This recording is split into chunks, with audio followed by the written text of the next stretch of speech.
was younger, the only time that I was exposed to music from the 30s and 40s was during Christmas time. Well, actually, to be more accurate, as I suppose accuracy is something I should strive for, I was exposed to this kind of music starting the week before Thanksgiving and then going all the way to January 1st each year.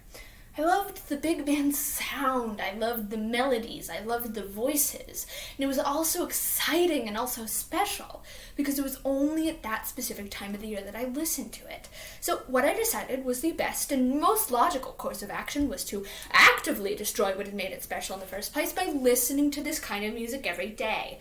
And as I would soon discover, people from the 30s and 40s didn't just make Christmas music. Wow, what a shock! And a whole new world was opened up to me.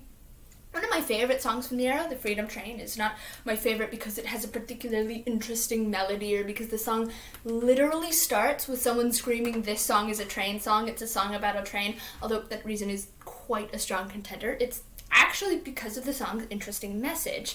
See, The Freedom Train is a song that is packed to the brim with patriotism, and it's easy to see why. When you look at the time period that the song and the real train that inspired it came into existence, it's clear that the song's message is merely a reflection of the problems of the day. And this isn't even something that only happened back then either. The media that we consume is a product of or response to the problems that we face and can show us a lot about the thoughts and feelings of people during the time period that a song is created or used in.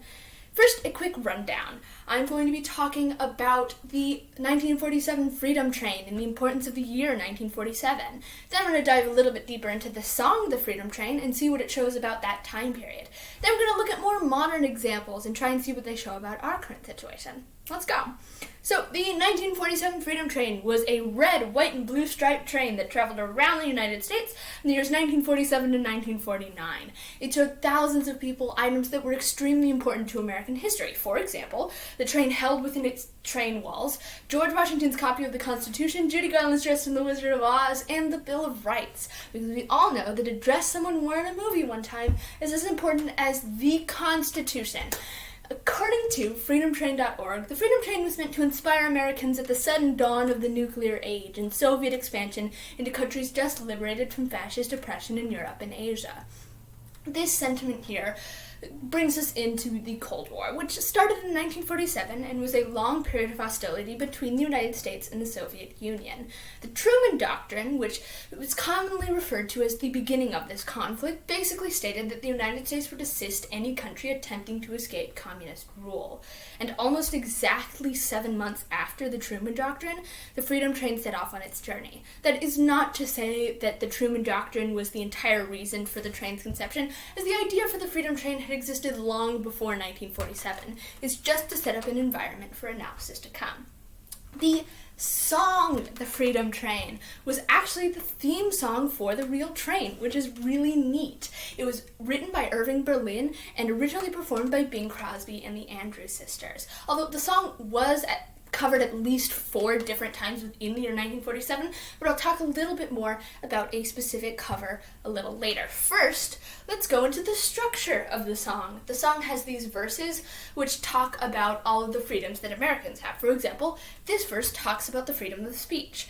You can hate the laws that you're obeying. You can shout your anger at the crowd. We may disagree with what you're saying, but we'll fight to let you say it loud. Then, after all of these verses, they're all followed up by, that's how it's always been, and how it will remain, as long as all of us keep riding on the freedom train. The message of the song is clear. As long as all of us keep riding on the freedom train, or staying with democracy, then Americans can continue to enjoy all of the freedoms that democracy has given them up until this point. During the Cold War, it was believed that communist expansion into foreign countries actually posed a threat to democracy in America. So for Americans at the time, staying on the freedom train wasn't just something you did because you wanted to be able to shout your anger at the crowd. Staying on the freedom train kind of meant protecting American democracy from communism. In their minds, if they didn't stay with the freedom train now and protect democracy now, there was a possibility that it was just going to go away and they were going to lose all of the freedoms that they had, like the freedom of speech. And although the song does promote this idea of coming together and to save democracy and banding together, because it was 1947 and people are actually stupid, the togetherness promoted by the song and the train only goes so far, because the 1947 freedom train was segregated. That's incredibly ironic. I wanted to talk a little bit about a cover that was not done by Bing Crosby and the Andrews Sisters. The version done by Peggy Lee and Johnny Mercer adds something at the end that, as far as I can tell, is not present in any other rendition. They sing the song basically as normal, but then they stop and begin listing the names of their performers. Peggy Lee, Johnny Mercer, Benny Goodman, Margaret Whiting, the Pipers, or the Pied Pipers, a popular singing group at the time that you should totally look up because their songs are very yummy. And then they also mention the band behind them. They then go on to say that all of these people, like the at least and probably more than 10 people that they've mentioned here, are all sitting on the observation, spreading freedom through the land. By aligning all of these people that are in the public eye, directly with the Freedom Train's goal of spreading democracy, it seems like it might have something to do with the paranoia that you hear a lot about when talking about this time. They're basically singing a song and then in the middle stopping everything and going, oh, okay, just to clarify, everyone up on stage here, we're not communists. No, what? We're not. Okay, don't even work. Guys, we're on the train. We're on the train and we're spreading Ameritrain.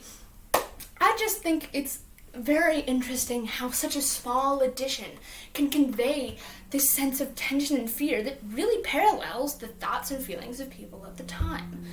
And more modern songs are no exception. For example, let's look at the song Where Were You When the World Stopped Turning by Alan Jackson, which was written in response to the 9/11 crisis.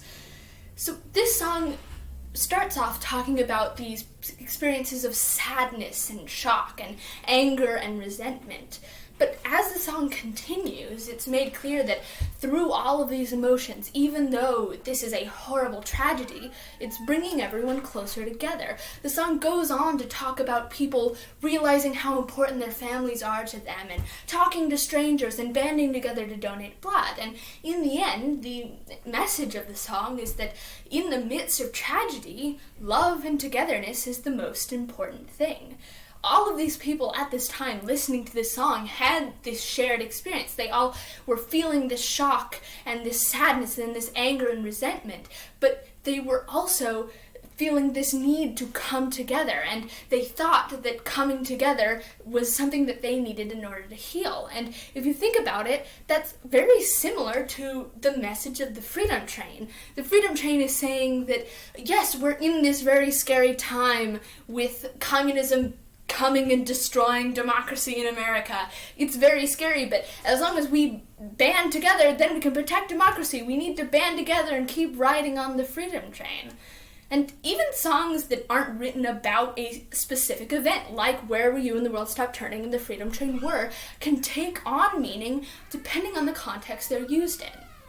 Do you remember the Walmart commercials that were released early in the pandemic with Walmart employees singing Lean On Me by Bill Withers with like an inspirational slideshow? Well, the part of the song that they're singing there is, sometimes in our lives we all have pain, we all have sorrow, but if we are wise, we know that there's always tomorrow. Lean on me.